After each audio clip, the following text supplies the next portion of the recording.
I'm an avid hunter in the woods of Oklahoma. I'm in my mid-30s and been hunting since my teens.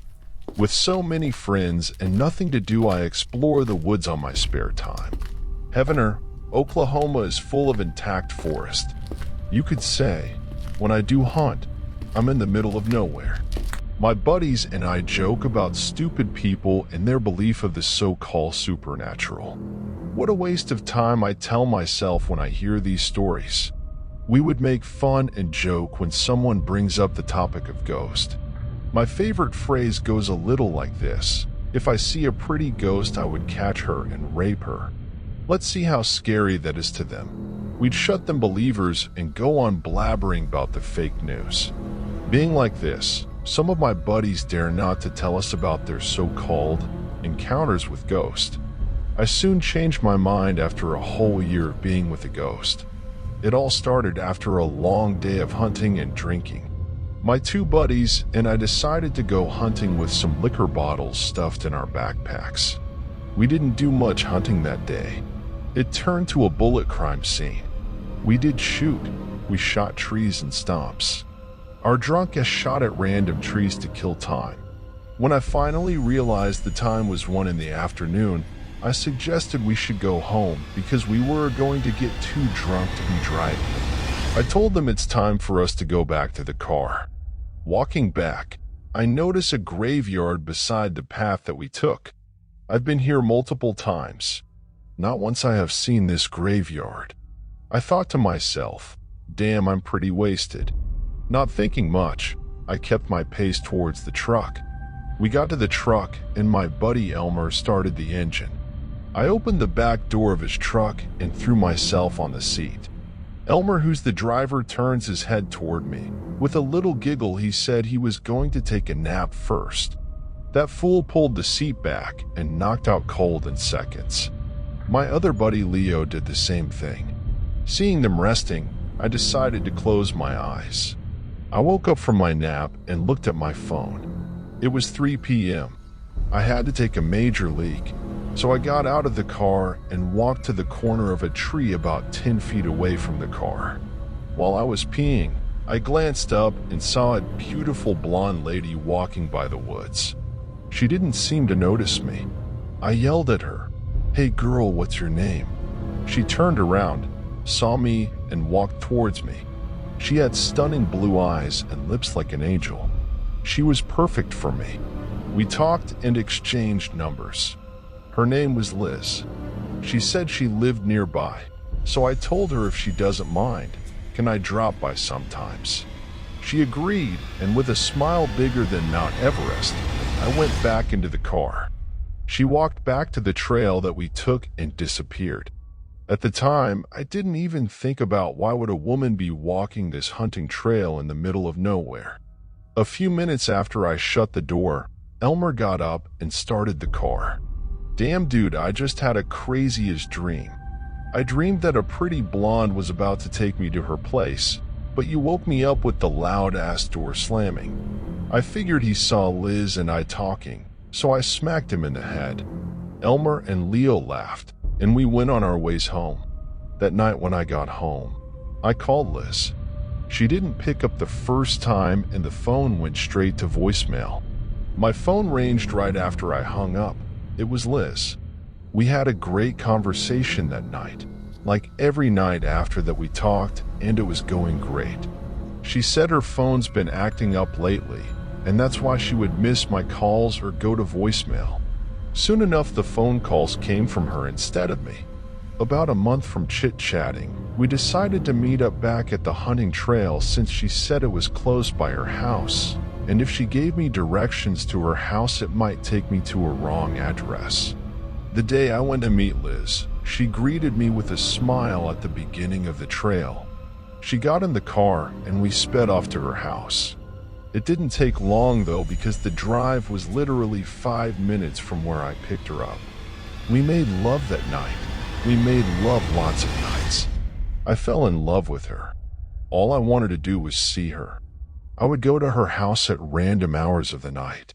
We were deeply loved. She lived alone, so some days I'd stay late, but she regularly reminds me to go home and never let me sleep over. I would have to leave before sunrise. For months this happened and things was going great. My buddies would call me to go hang out, but I declined. They asked if the reason I wasn't coming out was because I'm in a relationship. I didn't tell them.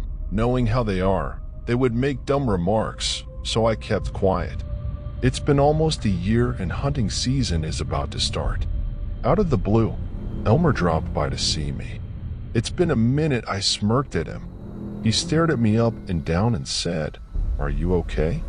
You lost a lot of weight. Why are you so pale? Have you not been sleeping? Are you sick?" I laughed at his remarks. I told him to come inside and we started talking. Elmer looks worried. He kept looking around my house. "Dude, your house is a mess, man," he said. I told him that I've been seeing this girl and haven't been home much. I told him about Liz and the wonderful feeling I've been having lately. I told him that this one might be a keeper. Elmer interrupted me by asking where I met Liz. "I met her the last time we went hunting," I replied with a wink. "She was by the trail and I got her phone number." "Sorry, I didn't tell you guys because of the competition," I laughed. Elmer grabbed onto my shoulder. He said, "Bro, you seriously met a randomest girl in the middle of nowhere?" Now that you mention that day, I recalled dreaming about a girl too while I was asleep in the car. I asked him again if he's sure it was a dream. He said yes. "I thought you saw what I was doing, and that's why you made that remark about a girl taking you home also." Elmer looked so confused after I said that. He told me to be careful, don't be blinded by love. The next day I went to see Liz. I told Liz about Elmer and our conversation. Liz got super upset. She told me that I need to get away from my friends and didn't want me around them. That night at Liz's house I didn't stay long. Around 9 p.m. Liz had a really bad cough. She coughed constantly. I told her that I would take her to the store to buy medicine. She yelled back stating she just needed some water. My mind shifted for a second there. For the first time Liz has risen her voice at me. I thought to myself, is this going to be our first relationship upset? I turned around and Liz's body looked kind of bluish. She was throwing up blood. There was a pool of blood in front of her. Her hair looked raggedy and knotted. I wiped my face to get a clearer look. When I did, the cozy house we were in was nothing but a field. I was standing by a single tombstone. I jumped back and all of a sudden, I'm back in the house with Liz looking at me. She asked if I'm okay. Liz didn't look like Liz anymore. She had aged 20 years in what seemed like seconds. She walked up to me and nuzzled me. A strong stench came from her. Upon giving me a kiss on the cheek, her fingernails looked muddy and dirty. I told her I wasn't feeling well and I left in a hurry. The same night back at my house, the phone ranged constantly. I knew it was Liz. I was getting scared of what I had witnessed. I didn't know what to think. Lost in thought, Elmer and Leo knocked on my door. The time is already 8 in the morning. My two buddies had come back to visit me. They were worried about my health. Their concern about Liz and our relationship had made Elmer and Leo demand me to take them to Liz's house. I did as they requested and we headed to her house. When we arrived at what's supposed to be her house, there was nothing but an open field. There was a small trail that looked like someone had been recently using. We all looked at each other in confusion. I didn't know what to tell them. I've been here plenty of times. We talked for a bit and Elmer said, "Let's follow that little trail." We started walking, Liz first, Leo, then me, last. We walked about 30 yards in. Elmer and Leo out of the blue turned around and booked it for the car. They shouted, "Run." I didn't run though. When they ran past me, I looked to see what they were running from. At the end of the trail stood an old tombstone. The area looked like it's been cleared out. I could see water bottles and a pair of old shoes. That shoe was one of mine. Liz and I's favorite blanket was also there. I fell back and scrambled up my way to the car. My friend had already backed up the car to the road. I jumped in, and we left. The ride back to the car was a quiet one. No one talked.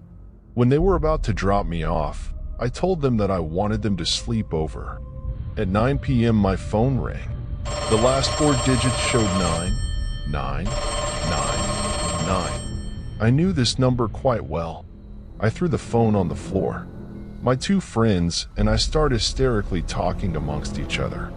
The phone rang, then stopped, then rang, then stopped. Then I grabbed it and said, "Stop calling me." I could hear a faint cry at the back.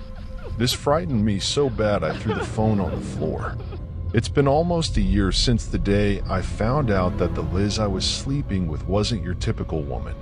I felt that the reason this happened to me was because of my loud mouth. That thing blinded me with whatever spell she had and kept me with her. It was slow and horrific. From time to time my phone will show that number, but it gradually stopped calling me. When I fully recovered, I sold all my hunting equipment. I'm blessed to have friends that worried about me. I don't know what would have happened if Elmer and Leo didn't show up at my house that day. This event in my life traumatized me. I did start talking to women again, but I had precaution for every date. Life during that time of my life was hard. My paranoia cost me dearly. In present day, I have gone through 3 divorces. Somehow my relationship never goes right.